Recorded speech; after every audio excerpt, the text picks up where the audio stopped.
All right, good evening. This is a regularly scheduled meeting of the Community Preservation Committee for August 31st, 2022 at 7 p.m. I know for the record it's 7:03. I am Peter Bingater, the chair of the CPC. The meeting is being conducted in a hybrid format. Most members of the CPC are participating virtually by Zoom. And two of us are present at the PSAB building on Dedham Ave. I will begin by taking roll call, which will also confirm that each can hear me and we can hear each of them. When I call your name, please respond. Let me know if you can hear me, and we'll go from there. Joe Barnes. Here. Let's see, Artie Crocker has been, I'll just note for the record that Artie Crocker, I believe, has resigned from the committee. Or at least he's no longer at the Conservation Commission. All right, so he's no longer on the Conservation Commission. He's no longer on the CPC, and the Conservation Commission will be awaiting an appointment by that commission to the CPC. Correct. Okay. Bob Germany may be joining us later on. We'll note for the record what he does. Laura Dorfman. Here. Reg Foster. Here. And we have a new member who's been appointed by Park and Rec, who I think is logging in. It's Dina Hannigan. Logging in. She logged in? Not yet. Okay, so she hasn't been sworn in yet by the town clerk. She's been appointed by Park and Rec, and she can participate and be a non-voting participant in tonight's meeting. Jean McKnight. Present. And Rick Zimbone. I am here. As I said, thank you. And as I said, I'm Peter Bingater, chair. This, as I previously noted, this is an open meeting of the Community Preservation Committee. It's being conducted by hybrid format pursuant to Governor Baker's executive order of March of 2020 and the legislation that extended that order, allowing public meetings that in the hybrid format and a remote format as being compliant with the open meeting law. Please note the meeting's being recorded and there is participation by video conference. And so therefore be aware that other folks may be able to see you, and take care not to screen share or computer. Anything that you broadcast may be captured by the recording. The meeting material should have forwarded to you prior to tonight's meeting.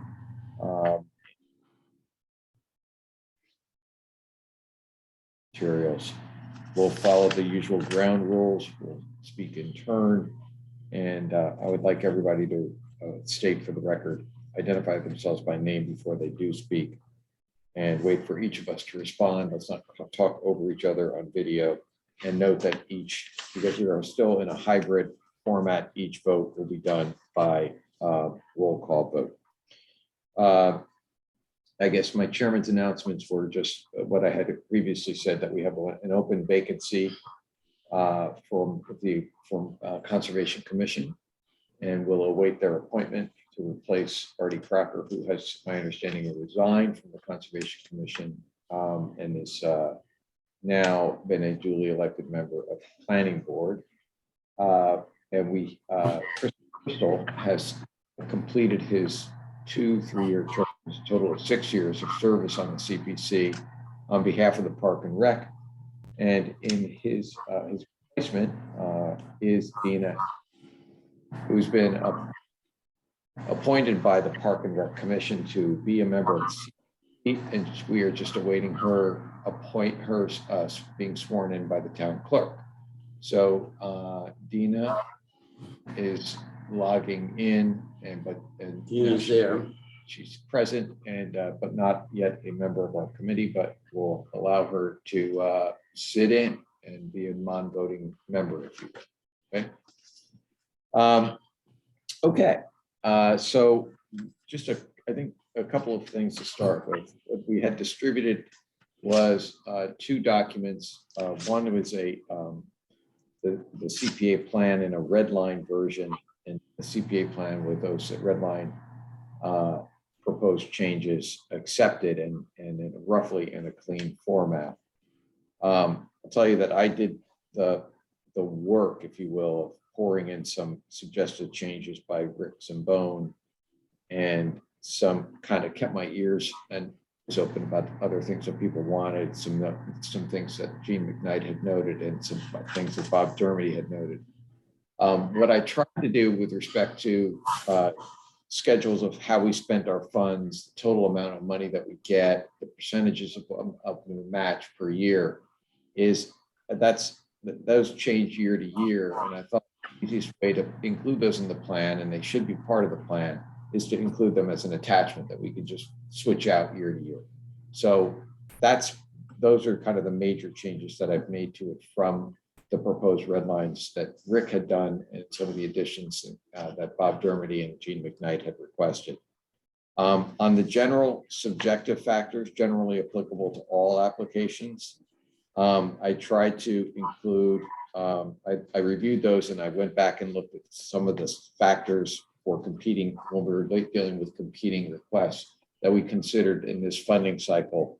And I included those in as well where I thought was appropriate. And understand this is all a draft document and people can make their own decision or offer their own input about what they think should be in the plan.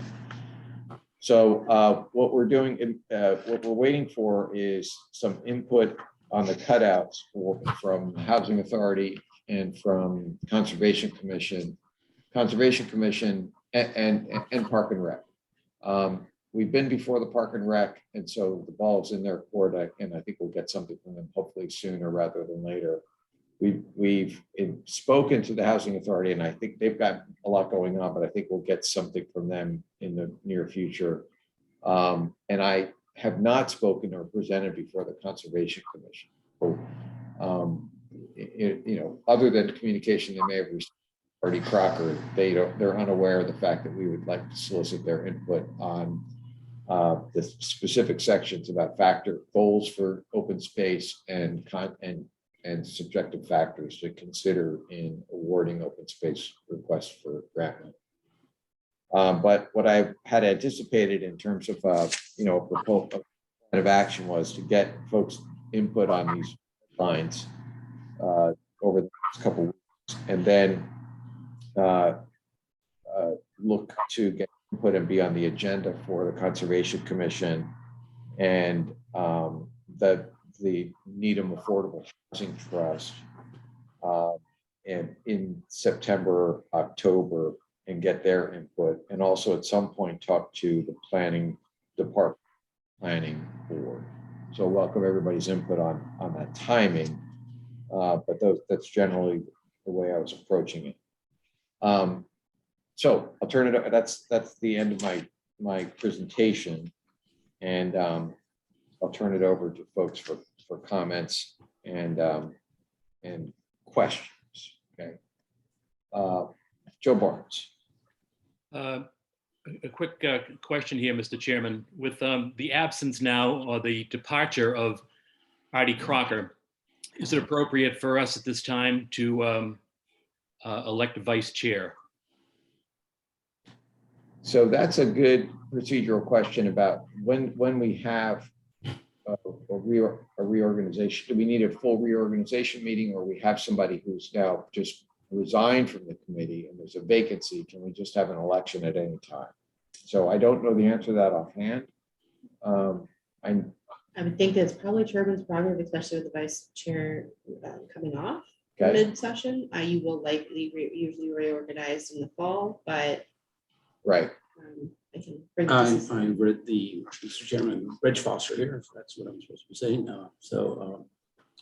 I did read the CPA town bylaw section, and it does not have anything that addresses succession or having annual board, annual elections or anything else like that. And I don't recollect it ever being anything in the prior time I was on the CPC, other than when a vacancy comes up, we would need to post that in the next meeting. We're going to be electing the vice chair, but there is otherwise nothing that I know of that would apply to this. Unlike the Needham Housing Authority bylaws that has, Right. Right. provisions that address vacancies. I know that we, at times, have sought town council's advice on when we have to do a reorganization meeting, and it may have to be tied actually to elections. So there may be some other thing, there may be some other provision buried in the bylaws somewhere. Mhm. But I think You that. can look it up anyway. We can't talk about it today because it's Right. not on the agenda. Right, Yeah. so I think that what Okay. we'll do is, okay, just let me wrap that. So I think, but we'll take your point and say that we, that on the agenda for our next meeting, and the presumption being that we'll be electing a vice chair. All right. Mr. Chair, But I wanted to call, if it's okay, Gene, I'd like to hear from Rick first, who he had his hand up. oh, of course. No, that's fine. That's Rick Simbone. Just a couple things. If you go through the document that Peter was just referring to, and I don't know what its status is, but it indicates that Bob Dermody's term expired in June of this past year. So he needs to either get reappointed or do something to reinstate himself onto the committee. And then my second point was that we should probably wait to take any action on this until we get the representative from the Artie's replacement, whoever that is.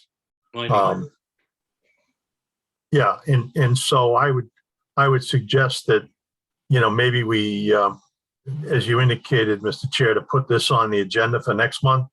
But in the meantime, maybe we could follow up with the Conservation Commission and also with Bob, even if Bob shows up later on for the meeting, and just find out.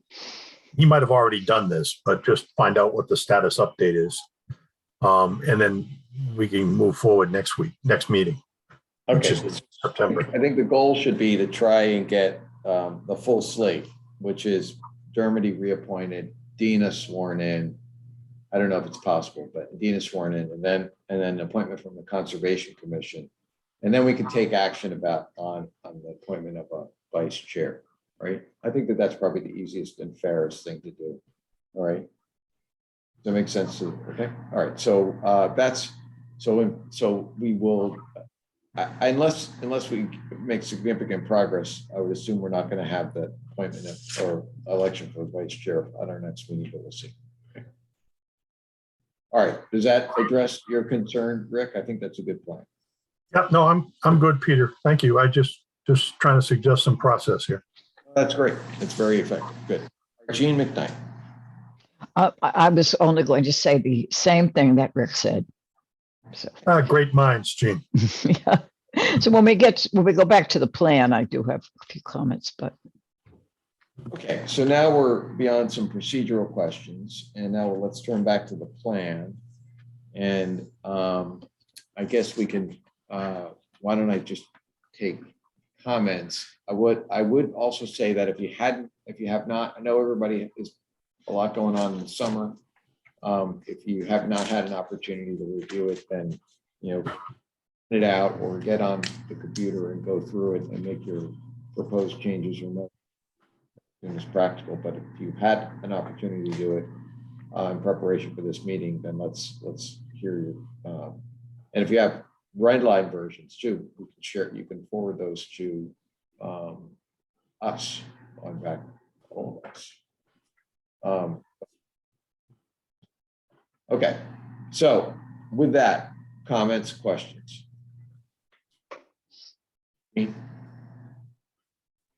Should I should go ahead. Yeah, I didn't review it until this morning, but I did give it a careful look then. And I am on vacation, as you can perhaps tell from the cottagey look of my surroundings.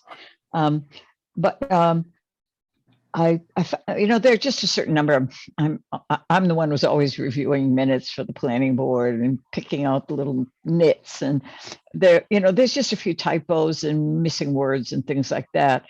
Who should I communicate with? I don't want to discuss those now because then they're just not substantive. Should I just send like a red line or a list to Cecilia? If you could send a red line to Cecilia, but if you could copy me as well, I would. Sure. Right. Okay. Then in general, with regard to the part on page 17, community housing resources and needs, that section needs substantial reworking.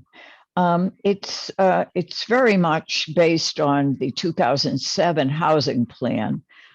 And as this section does note, there is a new housing plan that now is being worked on. The timing on finalizing that housing plan now is November. So it would be finalized in time for, a February issuance of the revised community preservation plan. But I think there are things that are kind of obviously happening that I would make some changes now, because the focus had been on 40B, and the focus now is not on 40B.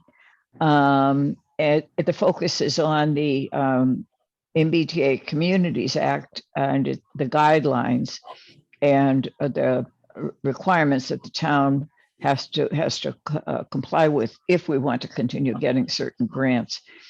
And the town has indicated, both the select board and the planning board, that we want to plan for housing in accordance with these guidelines. And staff of the planning department and the town manager's office are actively working on, making sure we understand the guidelines and so forth. So I'll be glad to take the lead in doing that as far as rewriting that section. But right now it's just not in good shape, I think. Well, it's not current, and no one has touched it because I put that as basically a cutout waiting for input from the housing authority. But you're also pointing out that there are other stakeholders, as the Needham Affordable Housing Trust. And now it sounds like are you referencing what the planning board is doing? I'm referencing what the housing plan working group appointed by the planning board, which started meeting in October and has been meeting monthly. And we'll be wrapping up its work in November and producing a new housing plan for the town. All right, so I don't know that the Affordable Housing Trust is going to have much to offer, but I do. May I add to Gene's point? Yeah, before you. Yeah, good. Yeah, so I had exactly the same reaction that you did, Gene. As you know, I've been tracking the housing plan working group pretty closely. And I think we, as a committee, should formally ask that group, which is not the planning board. Ultimately, it's a creature of the planning board and the planning department, but it's cross-cutting across all the different stakeholders when it comes to community housing in Needham, dating that, and of which the Housing Trust is part of it. Needham Housing Part has its part in it, but there's a lot more to it. And I was going to recommend the same thing that Gene did, which is that we really can't update this section. Even though the draft is coming along very nicely, I've read all the drafts, the work in progress drafts, it's going to put the whole thing together. And once that happens and that's stable and a very difficult challenge, then you can just pour, it'll be very easy to write this section because it's going to be an abstract of an overall and for the town. And so I would say this just needs to wait until whenever Gene's the co-chair and Tasha, whenever we get to the point where we have a stable enough draft, then we can start, throwing this away altogether. It's really totally out of date. And when you said wait until when you say we, you're not referring to this committee, you're referring to something else. I am referring to the housing plan working group, of which the housing authority has a representative. Right. And I would say that's probably in mid-October, Gene, or end of October. That's right.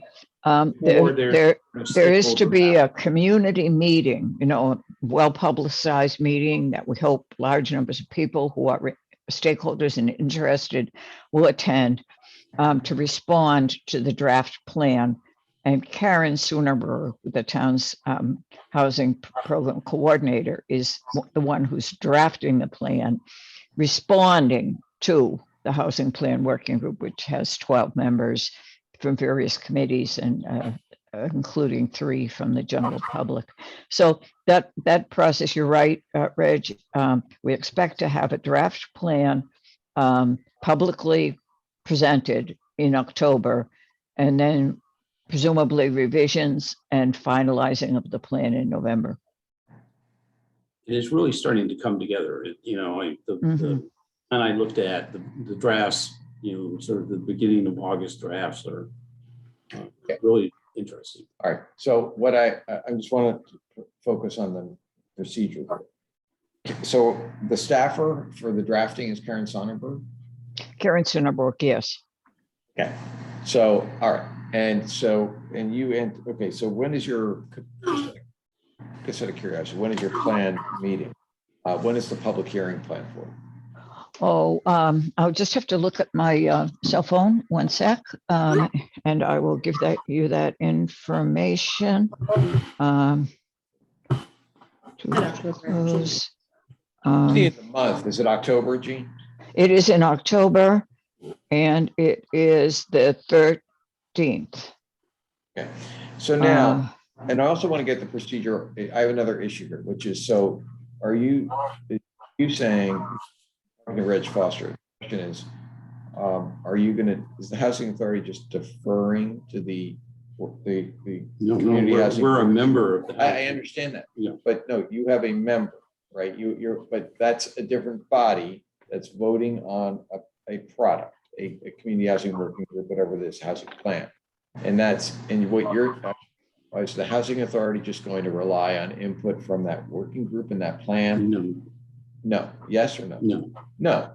Is that no? That's a no. No. Okay. So now, so you're not, okay. So when you said you're going to pour in from that plan into this, you propose that into this, that's not, so you're going to also, I need to know who else is going to give us input. Can I answer the question? Sure. I think I got it.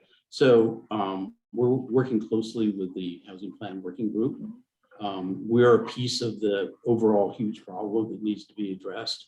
Probably most of what we are interested in and think should be doing and we're actually forward with will be in the plan, but we also separately comment on this draft. I just think it makes more sense for the draft of this section to come out of the work that's being done, just because I've read it, and it's bigger than you might imagine. We all know it's a huge problem for the town, and some very creative solutions are being thought of. And there's new state legislation. Okay, right. And bears on it as well. I guess my only other comment is that this is the CPA plan, so it's using CPA funds, which are that for developing community housing. So it's pretty narrowly specified in the statute. My guess is that there are going to be that there are a lot of other ways of addressing community housing and our housing crisis throughout the metro area of the town.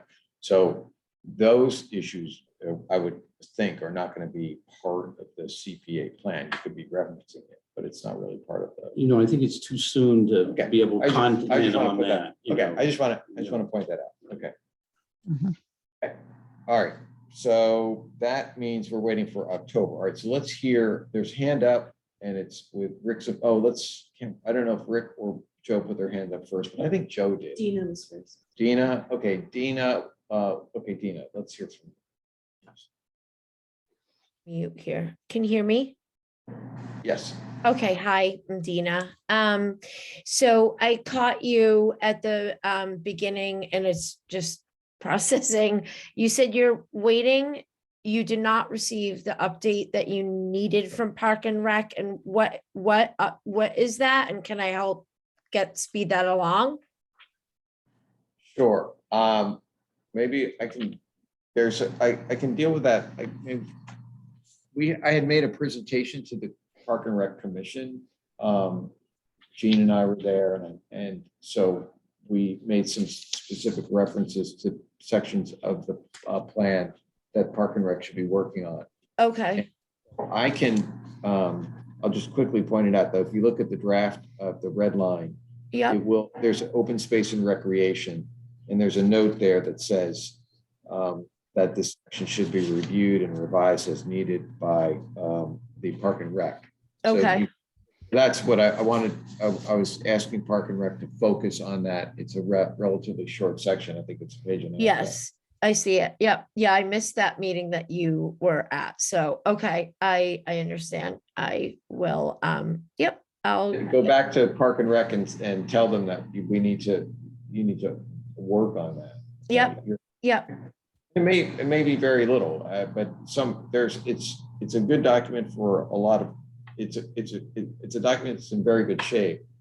There definitely needs to be issues. There's going to be probably a substantial amount of work that may be addressed on the community housing.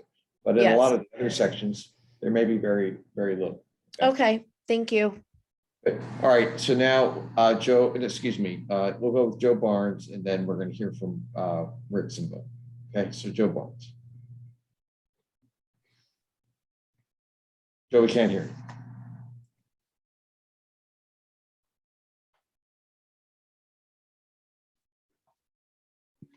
I'm sorry. Okay. It's been pointed out that there are some parts of the plan that need to be updated based on information coming in, but and we have members of the committee that will take care of that or addressing it now.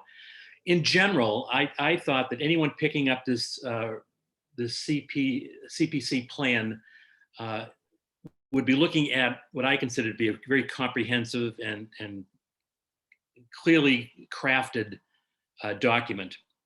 I think the people that did the work on it and doing the work from the redlining did a fine job. Like Gene, I see some places where the font has to change, that there are some typos, minor things. But in general, I think it's a great informative document that anyone who would have any interest or would be encouraged to file an application would have a document that they get the guidelines from. I was very impressed by what I read. And as I say, certainly there's some adjustments that have to be made, but fine work to those that contributed. That's all I have. Thank you, Joe. Okay, and now, thanks, Joe. Appreciate that. Rick Simba. Yeah, thank you, Peter. A couple things. Number one, I too think it's a great document, and I think when it's all done, it's really going to be something that we all can be proud of and work off of. There are, as you've indicated, a couple sections that need to be modified and changed, and that was always the intent. As we look down the road for this, one of the things that was on the agenda that we have, I didn't see an attachment to this document, but perhaps it should be, is a copy of the application. And maybe that should be included as part of the appendix so that we can change that without changing the plan, and we can, people can reference that as they look at what's contained in the plan. So I would just suggest that perhaps we add the application or the then current application to the attachment on the back as an appendix.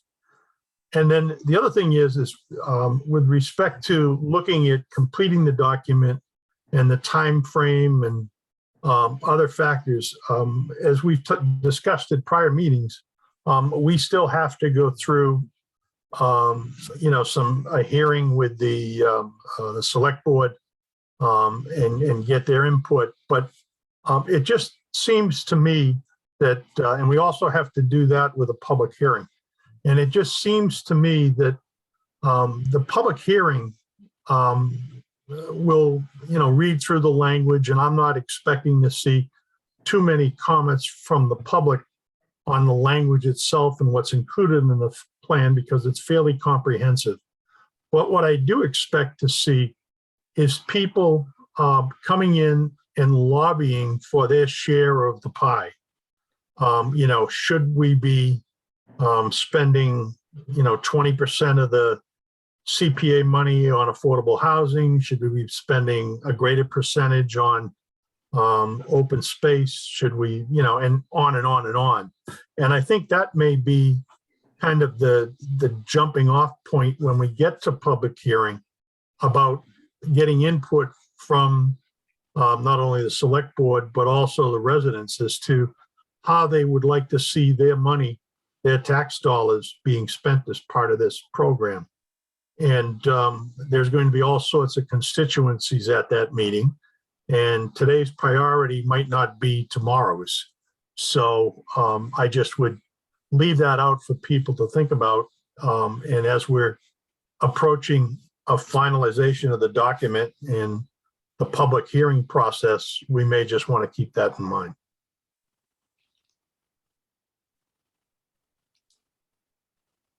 Okay. Does anyone want to, Can I comment on that? Sure. That's right. We've got, all right, we'll do that. Yeah, why don't you comment and then I'll go to Laura, okay?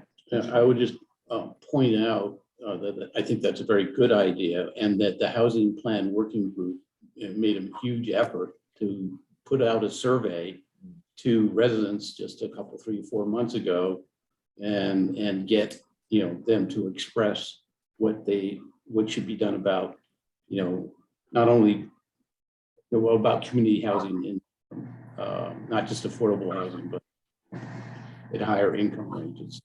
We can tap into that information perhaps and use it as part of what Rick is suggesting here. So my question for it is that the plan is not really set up to actually weigh weigh priorities, say community housing versus park and rec. The plan is more organic, and it has subjective factors that we apply in assessing it.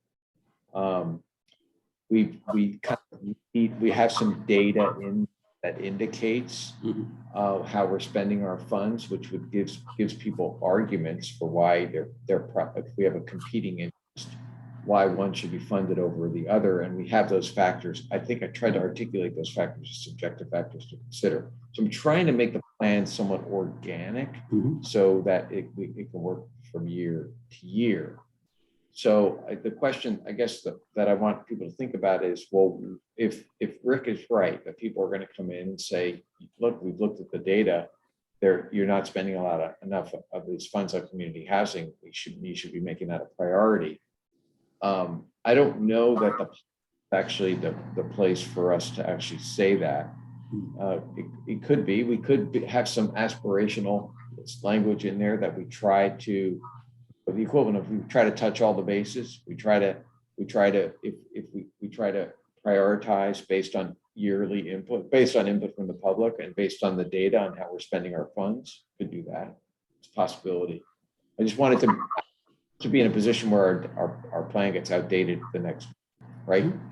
I also think community housing, that section is probably a good vehicle for.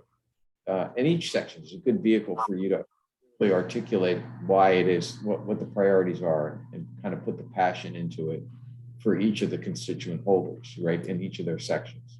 Then I think that's I could be wrong, and I welcome everybody's input on that.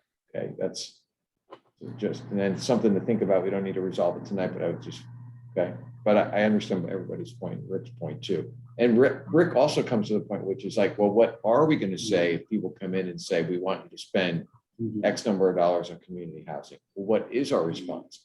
Because I always view us as kind of an adjudicator. The applications come to us and we make a decision. We'll look at the applications, but we're not the ones who are actually writing the grant requests. Yeah. If I could respond, Sure. Less adjudication was kind of a legal term, but like balancing the various constituent things is the way I heard what you were saying. I of course thought, to Rick's point, well, maybe we should be doing a survey, but there's also a second survey, big survey effort that just went done by the Department of Public Health to get on senior citizens and trying to get a sense of their well-being as well. And I'm not sure putting out yet another survey is a good idea because it's really hard to get people to even respond to any of them here. But there's a lot of, to the extent they have data, that it would be more cross-cutting than the housing plan working group survey. And although it doesn't address, families as much, just another place to look. That might be interesting. They haven't published the results yet. Okay. Yeah, Peter, just one more comment if I might, and then, because I don't want to brush off Laura there, but if you look back at the history of the CPC and the funding and how we've applied the CPA, we first got into this as part of the historical renovation of Town Hall. And we were looking for funds to do that. And then the focus then shifted when the legislation changed to allow us to spend more of this money towards recreational activities and fields and programs like that. And so the town shifted its focus to that. And so now it seems we're in a third phase of shift, heading towards addressing affordable housing or housing issues within the town. So that's going to change, I think. 5 years from now, it may be something totally different. So to your point, I think it's wise to keep it so that we can be as flexible as possible. And I was just thinking that we should afford the citizens an opportunity to express their view. And as you point out, at that point, we have to do this within a budget. And that's really what defines, we have to establish priorities as we found out last year. We can't spend everything on everybody's project. So we have to manage that. And I think that's our role. So thank you. That's good. That's good. It's helpful. Okay, now finally, Laura, you've been really patient. Have Sorry I about though? that. I apologize. No worries. All right, so a couple of things just to comment on some of the housing related comments that have come up. That wasn't my original comment. I have one after that. But so there's, a lot of there's a lot of opportunity, and as I'm sure Jean knows, with ARPA funds coming to the state and also CPA funds to provide down payment assistance and closing cost assistance to low income people. And these funds are available through CPC if we decide that's where we want to put the funds. So it's not just emergency rental housing or whatever we've done in the past, but you can use CPC funds for down payment assistance. And I just want to put that out there just as a blanket kind of statement. My original comment which was the reason for me raising my hand was, remember, Peter, we discussed a modification to the application, the CPC application, and we talked about we would do that when we were going to modify the plan. So that came up in a comment earlier. I just want to be, just hope that we can dovetail those two together. I think that I sent some red line document at some point and I can find it and resend it, but I just want to make sure that when we do the final revision of the plan, that we also include a revision of the application. That's a good point.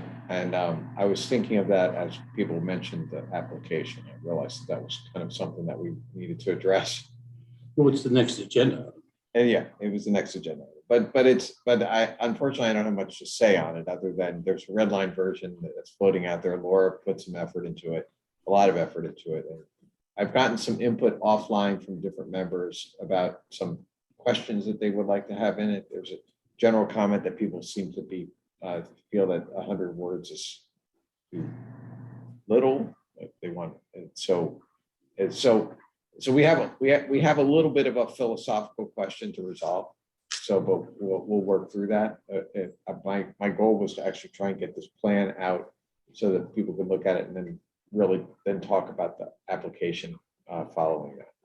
But Does the not, plan- meaning this draft, that's all. So I mean, Yep. we can move on the application now, okay? So should I try to recirculate that? Because That that would be red line, welcome. Okay. Absolutely. Why don't you okay, dig that out and send that to me? And then, because we want to get information pushed out through our staff. Or so dig that out and send it to me and to our staff. And then staff can send out all the documents. So that's what we try to follow that protocol so that staff is Okay. making distribution, but okay, great, thank you. Thank you. Okay, so I see Gene McKnight's hand is up. I just don't, but I thought that Joe Barnes had his hand up at some point. I did. Just quickly, Laura has refreshed my memory that there was some work being done on the application itself. I think, Laura, you had taken information from other towns as maybe models of what they were doing, so we could use that as part of our guidance and moving forward. Is that correct? It is. Okay, that's all I need. Thank you. And Laura, but also Laura, I'm willing to work with you on the application. If I that- anticipated you would be. Yeah, I'll take that as a compliment. All right, Gene. Of course. yes, as I read through the draft, I was particularly looking for the section, and I think that there's a lot of very good presentation of the state, the legislation and the rules with regard to how the money can be spent and what kinds of things can be done and what kinds of things can't be done, making a distinction, for example, between substantial renovation and I'm not the correct word, but that's the concept, and maintenance. And I thought the plan was very good in that regard. I was particularly looking for the distinction between the kinds of projects that can be paid for out of the 10% that must go to open space. And it seems that certain kinds of projects that we would think of as recreation actually do fit within that mandatory spending. And I want to read that part all over again and make sure that's really clear. And I will do that and make any further comments. But there's one sentence on page 15 that the committee recognizes that increasing the town's recreational acreage could conflict at times with the other goals of the CPA. I don't understand why that is singled out. Of course, spending on one thing might reduce the amount that's available for other things, but I just wasn't sure, and I think that sentence was in the original, why that is specially said. And I'll put that out, but then I'll just mention my one more comment. On page 11, it says that the appendix will contain a list of all CPC funded projects and also a table presenting historic expenditures by category. And I did see in the appendix the table presenting historic expenditures by category and by year. But I didn't see the list of all CPC funded projects. So that's something that's still being worked on, I suppose. Have that's readily available. We update that every year. So that's, in fact, we get, as CPC members, we get that as a handout, periodically. So it's an Excel spreadsheet. We'll make sure it goes in there. That's a good catch. Okay. Okay. Gets updated. Okay? So it's something we already have. It doesn't need to be prepared. It just needs to be put in. Okay. Yeah. And then, so my other thing had to do with the sentence about recreational, increasing the town's recreational acreage could conflict with other goals of the CPA. I didn't really understand that. Well, and I think you should note that. I mean, that's obviously, I don't quite understand that myself. It was in the original document. I don't know that it's necessary to be included in there. Mhm. So you, but I welcome your input on the references there to what we can or cannot spend money on is that language is carefully tailored and is tied directly to the language of the statute, which is at times like any other statutory. Yeah, it's a pretty, the language is at times overwrought, but which is both good and bad. So yes, and there's, based on the amendments, there's probably some leeway for funding recreational through open space, and we've done that in the past. But the opposite is also true, which is there's probably some fair interpretation that restricts some of the funding of open space, that 10% bucket on things that we would normally think are open space expenditures. So that's something to kind of keep an eye out. We keep an eye on that as we go forward, because we've learned over the last several years is that we're the funding source, we're the funding of last resort. So a lot of things should end up on our doorstep, and we are responsible for assessing them and making sure that they're appropriately can be funded under the act. Okay. Okay. So Laura's hand is up. Just really quickly, I would just suggest that, as we did with the historical commission section of the plan, if there's any reference to a list or an inventory or a spreadsheet or something that might change, it should be alluded to in a link versus an attachment or an appendix to the plan. That way we don't have to monitor the plan for any changes and things like that. I think I'm of different, people are of different minds on that. I mean, I think you can also you can change out the appendix yearly. I'll leave, it's fine. We can consider that. I personally like having the document there in front of me. I understand your point. I want It's just less to change in the plan. If it's changing somewhere else and it's a link to where it's changing, I understand. What I had envisioned is that we would just be changing the appendix, yearly, but not the plan. That's right. But so we have a link, right? So we can have a link to the appendix. Huh? Okay, that may be the work.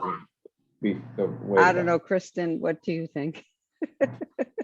I mean, just to Laura's point, the historic document that Jean referred to is posted on the website, and I believe it's updated with the projects that were approved this year. Just less maintenance, but whatever you want, whatever. If Peter, I do just a thought. I just to the point that if it was a link, that is a living document that we update on the website. Then you don't have to worry about it in two places, is all I'm trying to say. Okay, well, you're winning. It's fine. You're winning me over. That makes sense. Okay. Again. All right. I have a few comments. I want to also have a chance on the virtual side here. Okay, so everybody okay? And okay, good. Reg has some comments. And so I agree with Jean said at the beginning. I'm not going to talk about any typos and wordsmith minor things or anything. There's some sort of interesting, sort of what I would consider major things. We'll see. The first one is on page 6, where it refers to the fact that if you have your property is $100,000 taxable value, you're exempt from paying. You can apply for rebate of the 2% match on your property tax. And I hadn't focused on. No, it's the first 100,000 is exempt. That's what it is. Right. So it's not, so everybody gets it. Okay. everybody gets the first 100,000? Everybody gets it. All right. Right. My point may be not valid, but I'll make it anyway, which is, since that time, I ran the CPA later from 2004 to now, and that $100,000, the CPI has risen 55% since that time, and the average housing, average housing cost of an average unit has risen double since that time. So there's some question. I'm not sure it's even within our four corners, but should that $100,000 be $200,000? So then you're automatically going to take you're going to decrease the revenue. I'm just raising the point. Okay. Mathematically, if it was the correct policy back then to have, and we want to have the same policy today, then that's a question to be raised. On the other hand, if the objective is, I don't think it really affects that much revenue, but it might be a big issue for somebody who really needs that. Just raised it, but Okay. I'm just highlighting things that Okay. aren't cookie cutter stuff.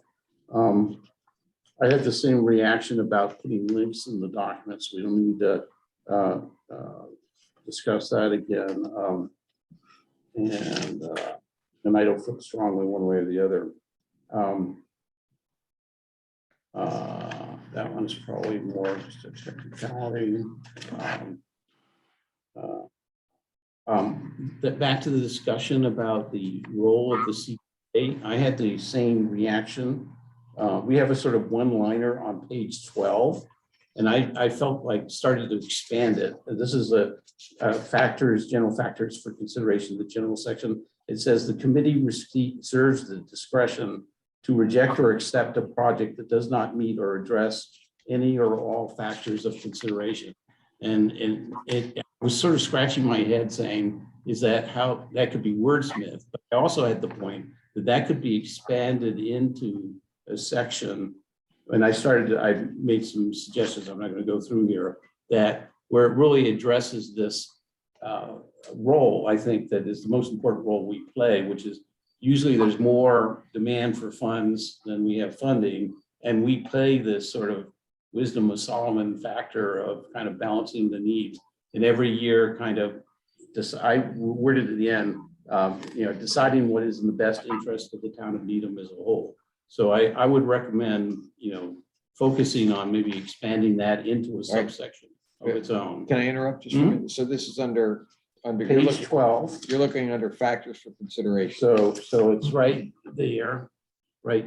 That little one-liner right there before you get into the enumerated factors there. It's just part of the general review part.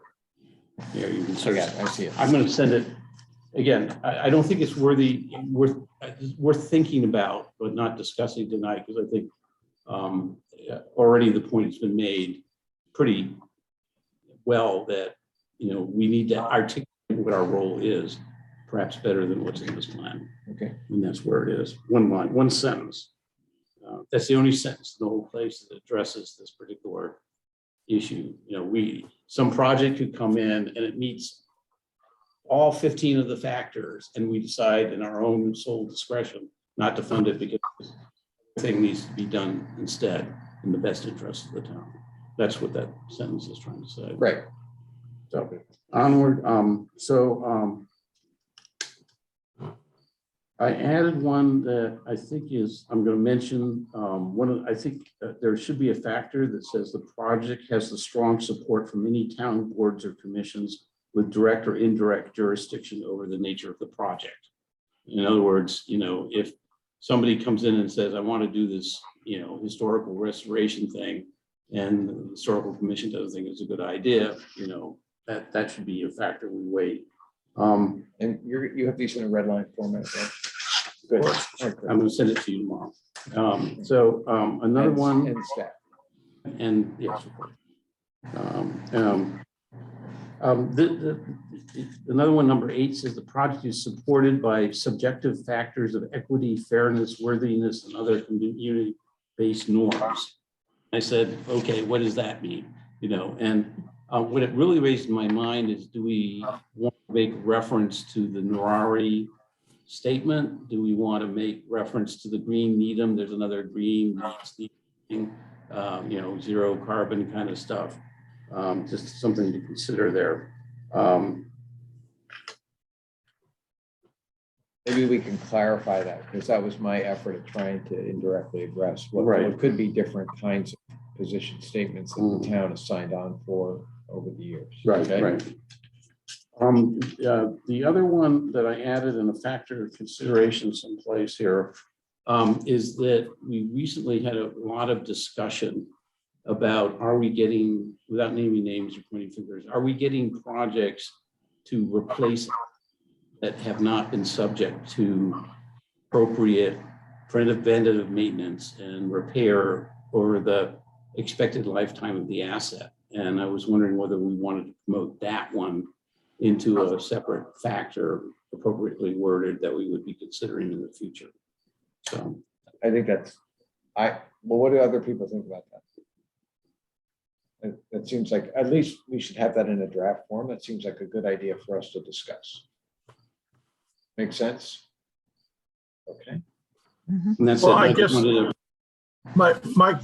My comment to that is, are we going to become a committee that, I don't want to use the word punish, but if you don't maintain your equipment, does that mean that you're, and I'll take it to an extreme, automatically disqualified from seeking funding to replace it? I mean, and what judgment do we place on that? Is that our own? I think that we had a form of this discussion last year, and one of the things that I think came out of it was that we talked about asking the applicant on a proactive basis to provide a plan for maintenance. Some assurance that whatever we invest in is going to be maintained. These are all issues that we discussed. Most of it was around the tennis. Yeah, court. that was my recollection as well, Peter, but it didn't sound like that was what Reg was commenting on, and maybe I'll let Reg speak for himself. He wasn't doing it. Well, I didn't get, so there's one other factor. There are two interrelated factors, and one of them was what I said, and the other one is, I strongly believe this myself, which is, I don't believe the CPC's role is to substitute their judgment, our judgment, for that of another board or committee or commission in town.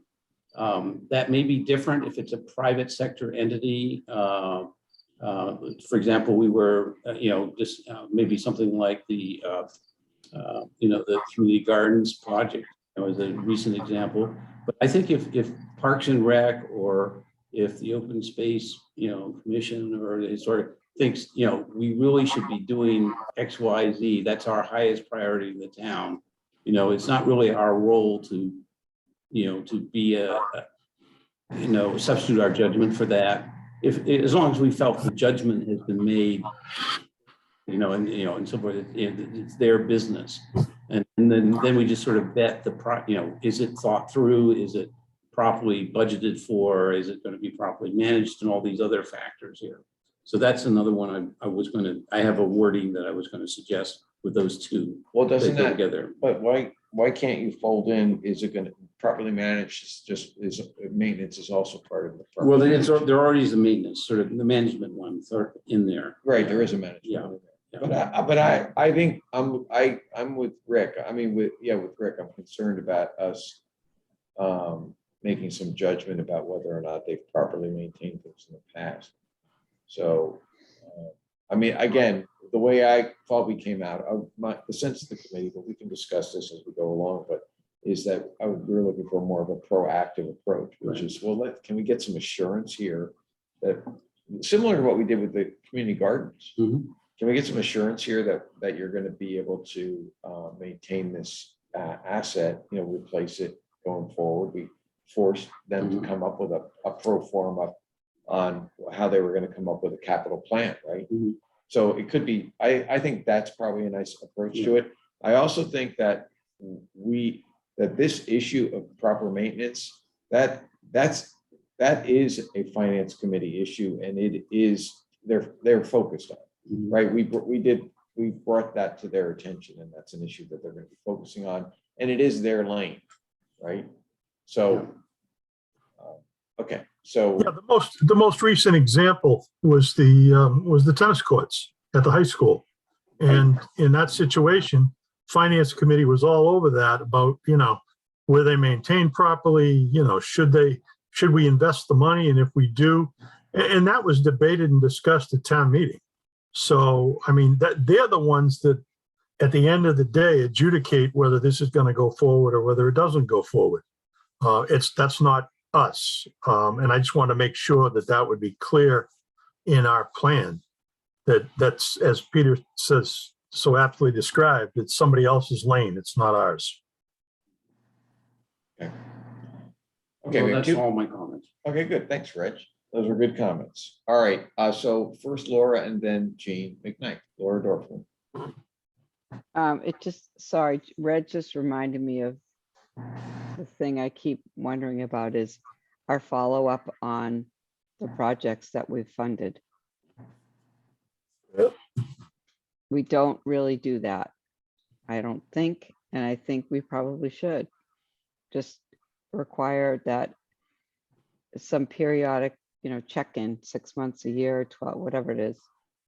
Either we initiate it or, I know that's tough for us, but that we require the applicant to provide us with that kind of update. I think it's our responsibility to make sure that the money that we've given is being used the way that we intended it to be used and on the in a certain timeline.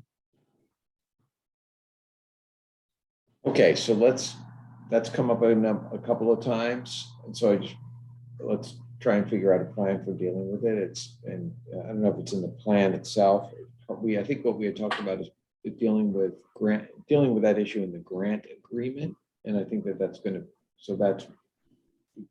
Yeah, and I think what's important to think about is how long, right? So an example, maybe Rick's favorite is the town hall. Like, you don't want updates about the town hall any longer because it's been up for a decade actually at this point.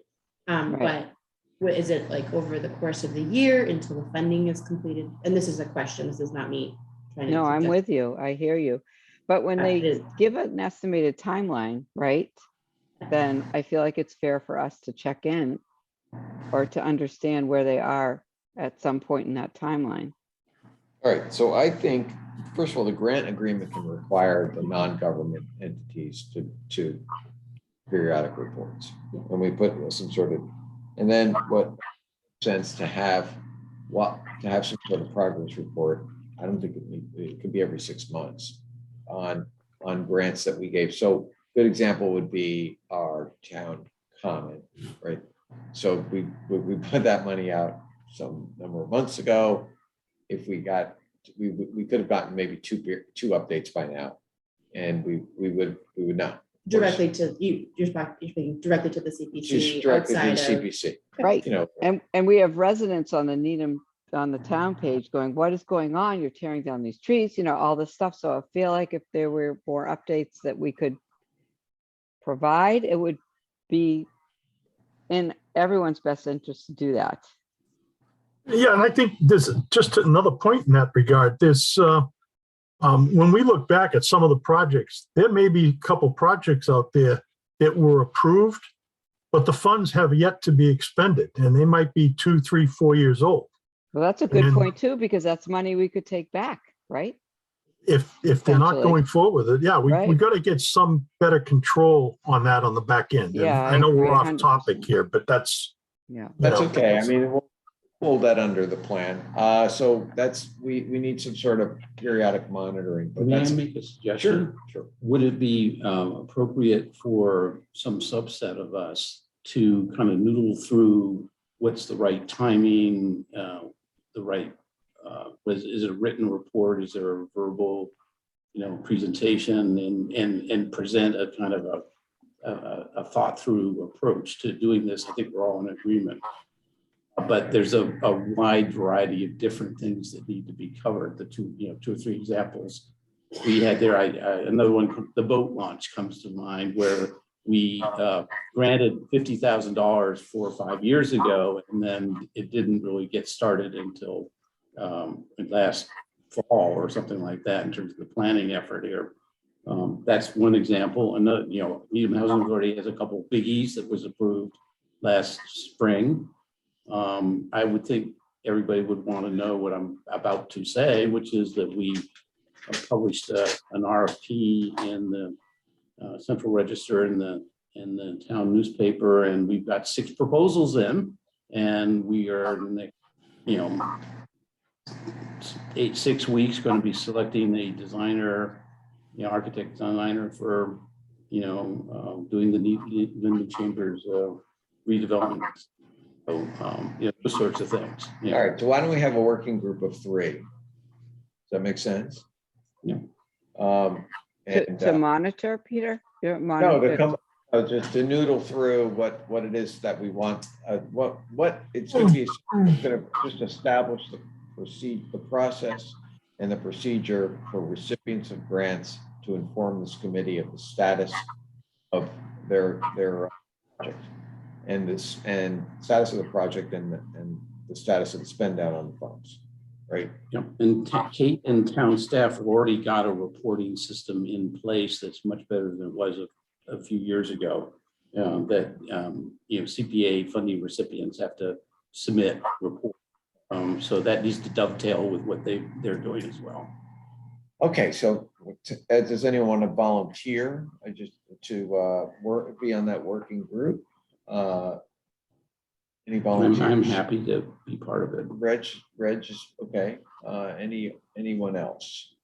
Could be. It was Rick's idea. I think he should volunteer. It could be a group of, it could be one, it could be just one person too, right? I think it's better to have more than one because Okay. they're different perspectives. Okay. And it's a brainstorming kind of thing.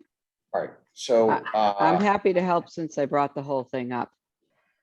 okay, there we go. But Joe's gonna help too. Look at that. Can I just jump in here? It seems as though it makes sense to me that the liaison for the project would be very easy for him or her to reach back to the applicants to get a progress report. If they're not sending it to us, the liaison has a vested interest. They've done a lot of the work. They should be in some way involved in getting an update on the progress. That can be part of the discussion that the subcommittee has, I guess. Okay, don't call it a subcommittee. Okay, so all right, so there's another handout.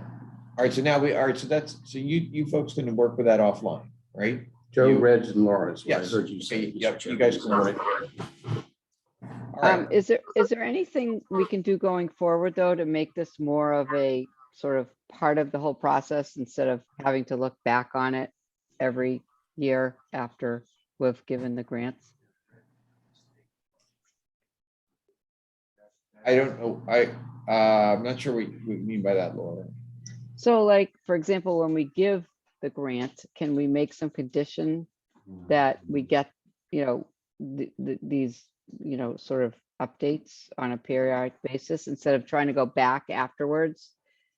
So we do that in our grant agreements, but I don't really know that we don't really have that kind of agreement when we're going from one town department to the next. But you guys can work. through I'm that. thinking that's what the group's going to work on. Yeah, those we ideas. make Yeah, I that- think we that's- should just, okay. Yeah, just, you guys can figure that out. It's a good idea. And But come up it's- with a- yeah. Thank you. Okay, Jean McKnight, your hand is up. Yes, I wanted to follow up with what Rick said about the role of the committee in deciding whether, I don't know, I guess I'd say, do we like this project or not? Or, and I'm thinking actually particularly of the boat launch project that there was an application submitted for additional funds for this past year. And I think partly because of some staffing issues with the death of the town engineer and who, on the town was leading the effort, it was withdrawn. But I also became aware that there was a lot of controversy among neighbors who were concerned about people actually, we think we might think it's a very good thing that people have a resource that they can use and they can launch boats. This is wonderful, but the people in the neighborhood didn't seem to think so. And I think what Rick was saying is it's not our role to decide things like that. It's the sponsoring board or committee. And I think that's true. And I wonder how people feel about our role in that regard. Okay. Okay. I can comment up to, I think, again, that gets to our discretion.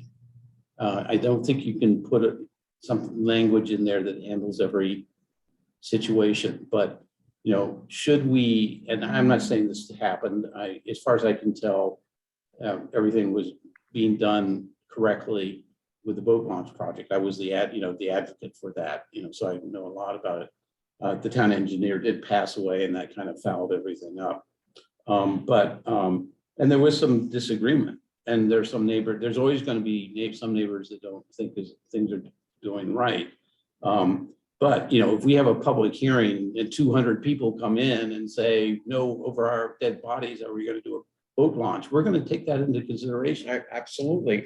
We had one person show up, and he spoke very eloquently and raised very legitimate issues in opposition to the boat launch. Right. And it could be one person. But in the main, I agree that we make sure the process has been followed by the other committees and everything's been considered properly. Nothing's been overlooked. And then we don't substitute our judgment for whatever the board or committee says is the right thing to do, absent of some extraordinary thing that we discover, or something like the example of people coming to the public hearing. And at which point we would sort of refer it back to the committee to sort of deal with, we wouldn't deal with it ourselves. I'll have to think about that. Oh, and then I'll just give you the big manga one from the last few years. It was the Rosemary Pool. Do we, fund the Rosemary Pool or not fund the Rosemary Pool rebuild? There was a very large difference of opinion in certain categories of citizens as to whether that was a good good thing to do, appropriate use of town funds or not. That's, I don't think we want to get into the middle of that, other than, to review and accept the application for the Rosemary Pool. It's like $15 million or something like that. We're a little on, I don't necessarily agree with that. I have to think about that. Yeah. We should think about it. We should all think about it. We should think about that, because I don't know that I agree with that. Okay. So, I'm always an advocate for us to stay in our lane, but I also don't know. I think that there is a reason why we're here, and we exercise a lot. We have subjective factors, and we exercise a lot of discretion. We have a public hearing, and we bring it up. So, just because Park and Rec says they should have a pool, I don't know that necessarily, we should be. I can see this is not going to be an easy issue. Okay, so okay. All right. Any other comments? I think the plan is in good shape. I think you did a great job, Peter. And I just wanted to end with that as well. That's okay. Thank you. That's kind of It's not easy to do that. All right, so I think that what we want to do, let's just think about what are coming out of this, just that there's a lot coming out of this, but here's what I think. I think we could break it down into three things, okay? Several of you have offered substantive comments, and so what you need to do is get those red lines into our staff, okay? Mm-hmm. So any other comments? And then there are some Park and Rec, you've got some Park and Rec and open space, they've got some easier tasks, but basically update that. We're going to hold for a while on community housing till October. And then in terms of the action items, Laura and I will work together, or I'll work with Laura on the application. Okay. Laura's going to pick that back up. And so we'll try and get that in good shape. And then Rick and Reg and Laura are going to be working on this reporting issue. And Joe too. If I could, is that a fair kind of 3 action items, 3 takeaways from all of this? Have I missed anything? Suggestion: set a deadline for everybody to send their red line to you. because I think it would be great if there was enough time so that that could be integrated together in another, either a grand red line, not three, or, coming up with the next draft or whatever Okay. makes sense. Well, what do people feel like? I don't want to be arbitrary. What do people feel like in terms of a day? We've got holidays coming. What can people do this in a couple of weeks? I'm done. You're done. Gene, sounds like Gene's done. And you two you've got the lion's share of the comments. So why don't we say, can you get those in a week? Yeah. Okay. 1 week from today. Is that okay, Gene? You're busy. in your No, vacation. I need a little more time than that. I'm still on vacation until Labor Day and would rather not turn to it again until Tuesday of that week. It's just a lot of pressure to say, oh, I have to have it done by Wednesday. So a little more time than that. You want- Maybe 1 more week. Well, you could make it Monday, you could make it Monday, the 12th. Monday the good. 12th. Okay. When is our next meeting? I was just gonna say, as a point of order, the next meeting is September 21st. Okay, good. So that would give if Monday, it's 9/12. Okay, 14. Monday, 9/12. over a week.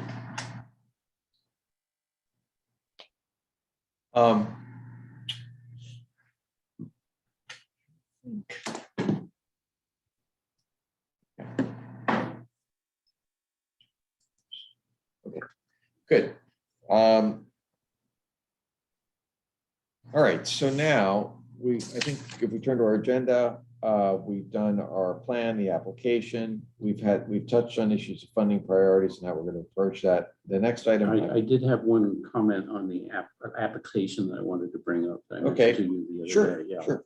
We were sort of switch hitting back and forth, but I had a conversation with Peter with respect to the legal review of applications that may not be sort of cookie cutter or standard.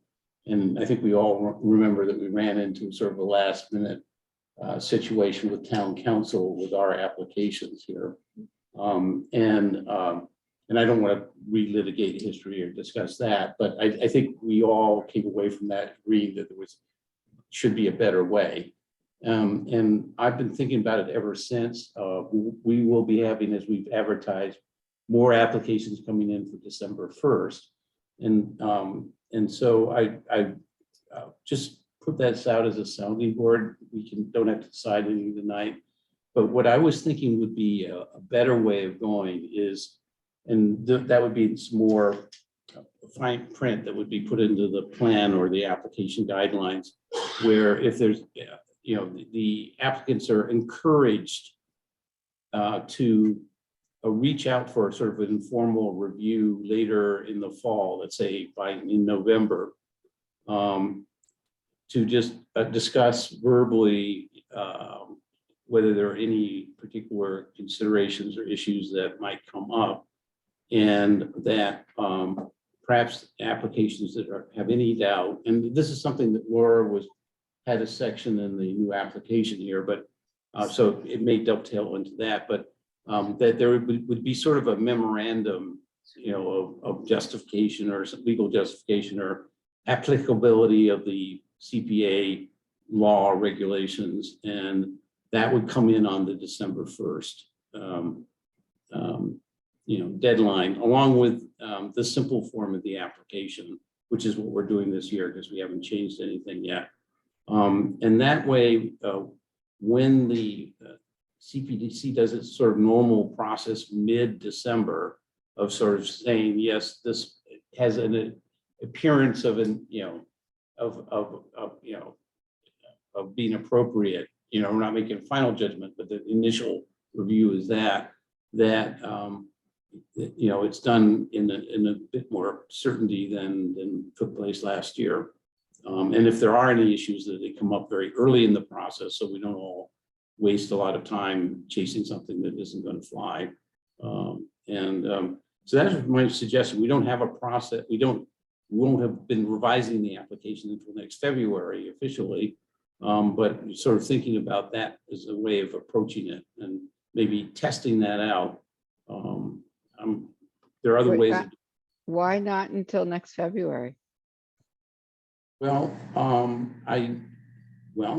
good question, but we haven't even considered the revised application. We're searching for it and sending it out to everybody, for maybe consideration of the next meeting. Meanwhile, people are working on those applications as we speak, so I'm not sure we can just sort of substitute it for what's already there with 1 month's notice, but maybe we can. I think that that's unrealistic. So, I mean, we're not, we're on a February 2023 track. In my mind. But we can do certain things, I guess. There are some things that we can offer this cycle. Maybe that's one of them. When are the applications due, Peter? December 1, but they're published and they're up and running. People are grabbing them. The housing authority is grabbing them now, right? They're downloading that and they're filling out their applications now. So people are working on them. They're going to start working on it. Can we give some sort of parameters and guidance, even if we don't have a new application, to sort of, accompany the current application somehow? I think we did that last year. I think once we got the applications, we issued up those different documents that you guys had come up with at the beginning of last session. And modifying those and getting those out sooner. More like a thank you for your application. Here's some more questions. You could do that potentially. Right.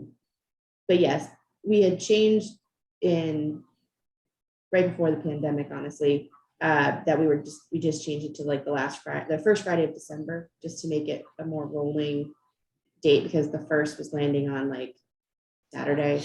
And so it then was the 3rd of December. And then, so I think that was the thought that the committee had talked about, making it the first Friday of December, just to give it a hard date or a hard time frame.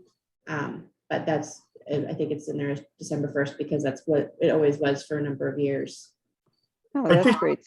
So I just think it's sort of on us to explain, some of the more detail that even if it's not in a formal application, some of the detail that we're looking for up front, right? So what we talked about was not letting these things go for a couple of months and not knowing details that might have affected the application early on. Yeah, I think that was the original intent of the revision to the application, is we didn't want to make this a 2-step process. We wanted to make it a 1-step process, and we get all the information. We didn't want to just get basically a notification, I'm going to apply for some funds. And then we have to turn around, assign liaisons and send out a generic set of questions to everybody that they have to ask. And I thought the intent with the revised application was to incorporate all that into one document. And that would be what the applicant would fill out. And we'd eliminate a 2-step process and make it a 1-step process, which in fact wouldn't get done until into December even, so I just think maybe even January. So I think we ought to keep pushing forward. And I realize Reg and the group have already, perhaps pulled applications and are loading them. But we're going to have a whole other set of generic questions that are going to be going out to him. So I think it would behoove everybody to try and get a final application done with all the generic questions included. And Reg and I worked on the application. Where are you, Reg? Where'd you go? Oh, he's here. He's in the room. I have to talk or it doesn't pick me up here. Oh, I'm sorry. Wait. You and I worked on this, so you and I created the questions, right, for the revised application. So what we're all looking for, right? So even though you guys have put in some applications, you understand like the other stuff that we were going to need, even if it's not in a formal new form that's been published, right? I'm not raising this as a self-serving point. Obviously I'm a member of the committee and I know better than anybody what's going on.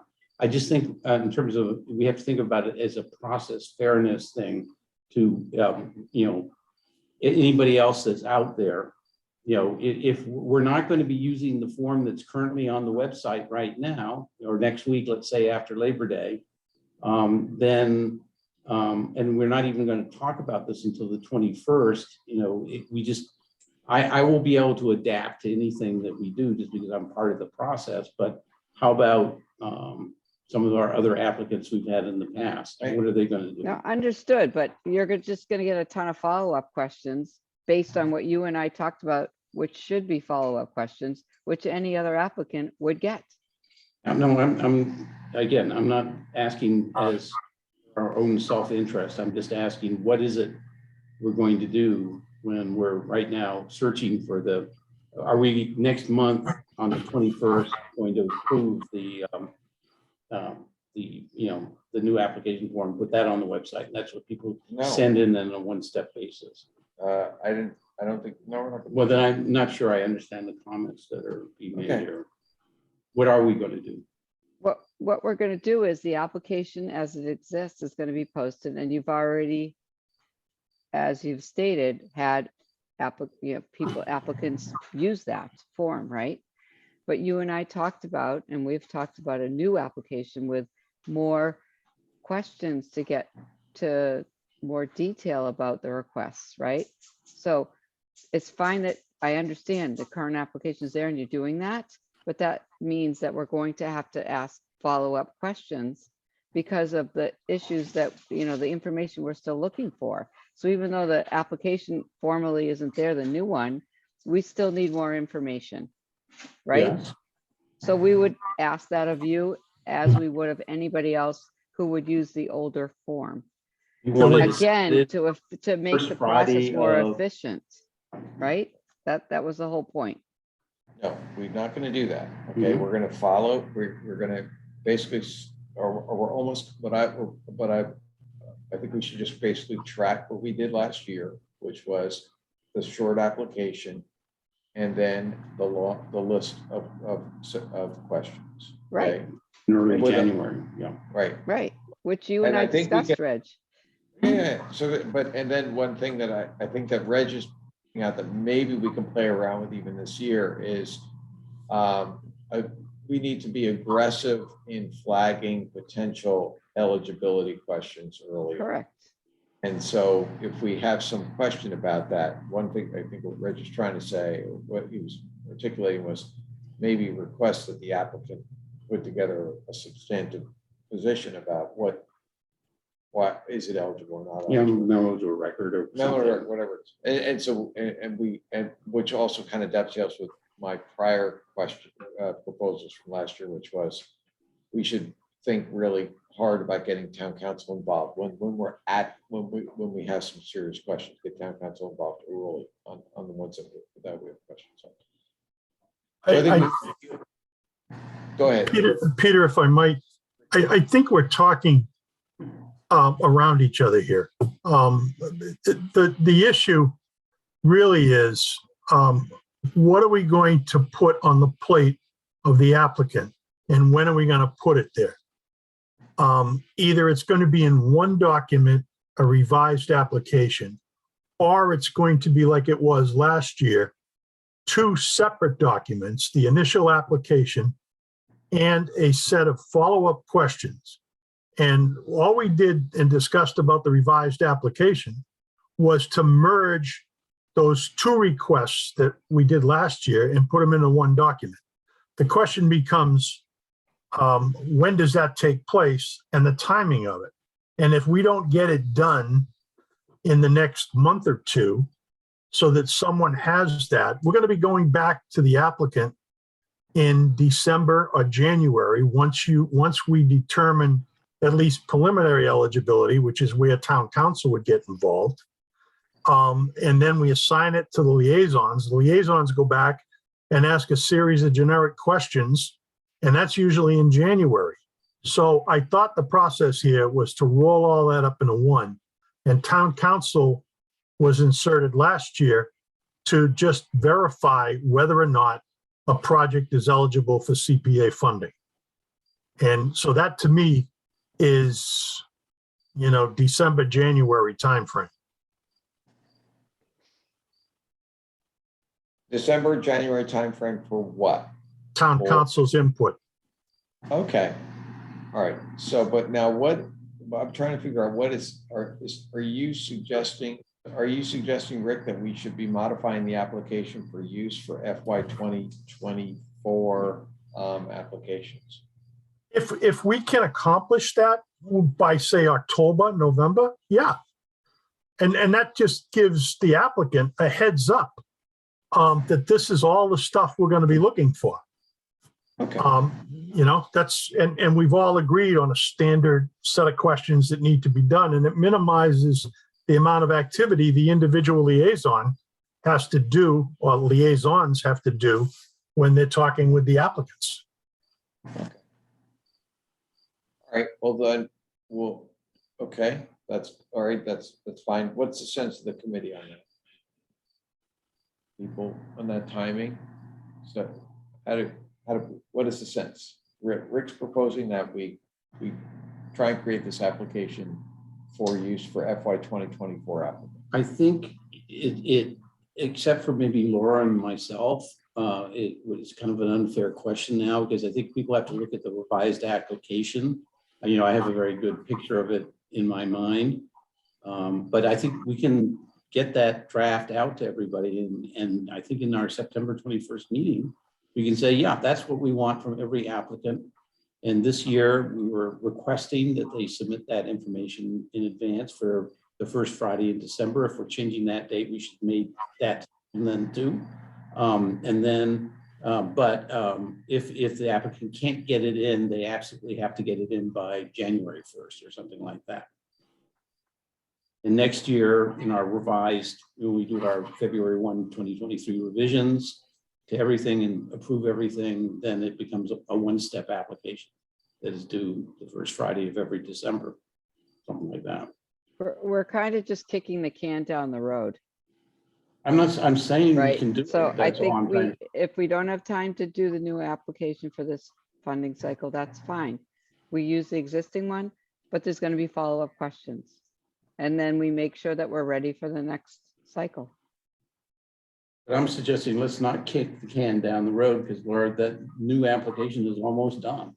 I just don't think everybody remembers what's in it, so we can't ask people tonight. You just said that you had 3 people already apply using the old format. No, I No? didn't Did say I miss? that. Oh, I thought, I'm sorry. I thought that you said that people, or somebody said housing authority, people have already requested funds under the old There was application form. To start the conversation, we're starting to think about what we're applying for. And one Oh, of the things okay. we're thinking about is, Okay. we won't have it perfected until November. Okay. But, I think Okay. as one example, I think it would be great if we can put the new application into effect, ratify that at the September 21 meeting. And I think that, but we Okay. may decide not to do it because we don't have agreement tonight. Nobody has looked at it in advance of this meeting. Yeah, I haven't given it much thought, and I don't have a lot of time between now and the 21st. Right. So, all right, Joe Barnes. Yeah, Mr. Chair, it doesn't appear as though we're going to have a revised application in the works in time to meet the needs of what we're talking about here with the Housing Authority and others who may be taking something out in the next, taking an application out in the next week or two. Couldn't we be proactive and have a cover letter or have something that would accompany the application saying, please be advised that the CPC will be concerned about the following, and please provide in detail. Instead of it going after the fact with the application, couldn't we provide something up front that would give them a heads up as to what types of information should be included in the application? Yes, but that actually is in the application process, if you think about it. But yeah, I think we could do that. Yeah, At a and minimum, we could say, that's another way of not revising it without formally revising it, which is, in addition to this application, we're going to be asking you for the following information, which would include the following. Yes. And we could do the generic questions that we put together. Yeah, there was a cover, I had submitted 3 formats, a cover letter, the application, and the cover letter did exactly that. So maybe we can just focus on that right now, because it seems like it's too late to change everything. And then put may that be a out good there as path. well. Right, that may be a good path. Yeah. Kristen, all right. Yeah, no, I was just gonna say, it's a, very heavily based on the factors of consideration at the moment, like that's how the plan always worked, it's like, so there's language on the application that suggests that, there are factors for consideration that this committee takes into, consider, that uses it for consideration, for lack of a better term, when you're applying, please make sure your project is within this wheelhouse. And I mean, it's up to you guys. Like, we can get all the documents out before the 21st, and if you vote, it can go up as soon as, if you guys voted in, Okay. it can go up soon. There's So, another, when the application process starts, be advised that we could be asking you for the follow. course. Right, so, course. right, and so this is kind of a modified version of that, right? So that's which is, okay. Yeah, I mean, All right. there's the general things that you're asking for, you guys have spent a lot of time really honing in on the factors of consideration as they apply to you, 8/9, including the people that are not yet appointed. And those are obviously very different from perhaps, or similarly different from when it all began. And so I think you guys always go back to the factors of consideration. That's a very strong point that you all have for every application, which makes it very fair in my mind as a non-voting committee member that's on any of these meetings. Okay. So, but I just wanted to leave it to you guys if it needs to get out. You could, but as soon as you vote on it, it can go live. Okay, we'll figure out a way to lean into it so that to be fair to them, they understand that they're going to be asked for a lot of information. Yeah. And so maybe we can simply, if it's a cover letter plus the document request, which we're going to ask for by January 1, as part of the application process, that may be the easiest path forward, right? To get it done. Right. All right. Okay, good. I think that's a good path, right? Laura will work on that. I'll help you. Okay, so now next, so we're I think we're finished with everything but our approval of the meeting minutes. Is that right? Funding priorities. Do we? I think that we've talked about funding priorities in connection with the application and modification of the application, right? I feel pretty comfortable about that. Yep. All right, and what I guess what I want to point out too on terms of funding priorities. Well, we saw how they would come through, but what I really, Reg touched on this a little bit, but just on the sections that Reg referenced, give that some thought in your redlining about, because that's where you can focus on kind of issues around competing interests and under the general subjective factors. Okay, pages 11 and 12, I think is what we're looking at. Okay, all right. Approval of meeting minutes.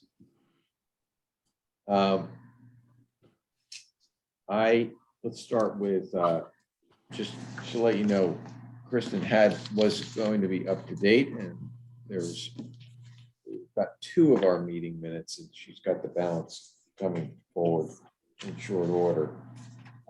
First minutes are the November 17th, 2021 meeting minutes. So we'll vote on these separately. So has everyone had an opportunity to review them? If you have any comments, maybe can you pass them along to Kristen? Mr. Chair, I'll just mention Ms. McKnight had a couple of typo corrections that she did submit to me, which were just non-changing of. All right, so we can approve the minutes subject to some non-substantive changes. Thank you. So the motion would be to approve the November 17th, 2021 minutes. I'll make that motion. Could I have a second? Second. Okay, the second by Laura Dorfman. Do a roll call vote. And I'm going to just go around the horn. Rick Zimbo. Yes. Okay. Jean McKnight. Yes. Laura Dorfman, Yes. Joe Barnes, Yes. Rich Foster, Approved. and the chair votes approved. Okay, December 8th meeting minutes. This is quite long. I had some proposed changes, but they're not great, but they mostly around issues of language. I passed those along to our recording secretary. I heard from her that Jean McKnight that I had picked up on most of the ones that Jean McKnight had picked up on. So, which put me, I felt pretty good about that actually. So if we can approve the minutes subject to minor grammatical non-substantive changes. I'm abstaining only because I wasn't at the meeting. Okay, all right. All right, so I'll make the motion, and can I have a second? Second. Okay, and let's have a vote. Roll call vote. Rickson vote. Yes. Rich Foster. Approved. Jean McKnight is abstaining. Jean McKnight, then you say abstain. Is that how we're doing recording? Sure. Okay, good. Mhm. Laura Dorfman, Yes. Joe Barnes, Yes. and the chair votes aye. Okay, let's see. Our next meeting is scheduled for September 21st, just to note that. I don't know if there are any other issues. On that subject, Mr. Chair, could Yes. we publish the meeting schedule through at least the end of the year? Just so we can put it in our calendars. Yes, except that we don't have that in front of us now. Can we deal with that? Yeah, no, I 21st? would just send it out after the meeting. I sent it out after the meeting. Yeah. That's fine. Okay, good. Can we do that, Christian? Okay. Okay, no other matters. We'll have a motion to adjourn. I'll make that motion. And can I have a second? Second. Second. Second. Okay. Night. We'll have a roll call vote. Rickson Bone, Yes. Rich Foster, Yes. Jean McKnight, Yes. Laura Dorfman, Yes. Joe Barnes. Yep. And the chair votes aye. Okay, thank you, everyone. Thank you, guys. Thanks, Kristen. Thanks, Kristen. Dina, welcome aboard. Yes, Dina, Dina, there's nice a to meet you. package. Thank There's a you. package that you should be getting, okay, from Kristen. Okay, all Okay, thank you. right, good. And any question, well, you and I should talk offline. Yes, yes, I will try to, I'll get with you. This is my crazy time of year too, but I will definitely reach out to you with some availability. Great, thank you. Thank you. Thanks. Have a So good long, night. folks. Good Have to a good see you night. guys.